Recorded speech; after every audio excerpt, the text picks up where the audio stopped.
விழுப்புரம் மாவட்டம் திண்டிவனத்தில் வீரங்குளம் ஏரி உடைந்து 500க்கும் மேற்பட்ட வீடுகளை வெள்ள நீர் சூழ்ந்துள்ளது. இது தொடர்பான கூடுதல் தகவல்களை செய்தியாளர் ராஜசேகரன் கேட்கலாம். ராஜசேகர், விரிவான தகவல்களை பதிவு பண்ணுங்க. நிச்சயமாக.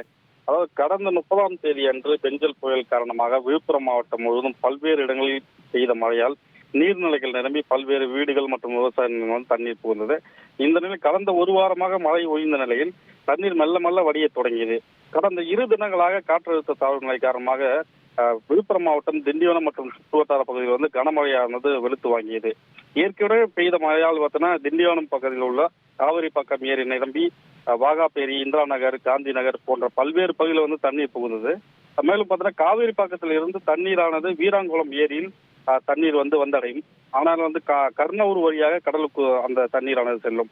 இந்த நிலையில் பார்த்தோன்னா மர்ம நபர்கள் யாரோ தற்போது வீராங்குளம் ஏரியை மதக உடைப்பு ஏற்படுத்தியிருக்காங்க.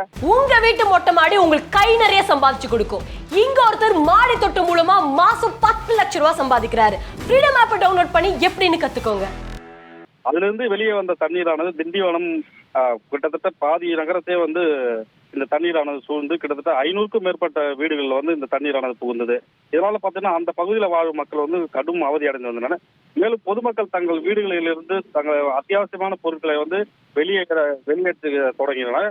மேலும் இந்த பகுதியில் தண்ணீரானது திண்டிவனம் புதுவை தேசிய நெடுஞ்சாலை ஓடுவதால் வாகன ஓட்டிகளும் மிகுந்த சிரமம் அடைஞ்சதாக சொல்லலாம். விவரங்களுக்கு நன்றி ராஜசேகர்.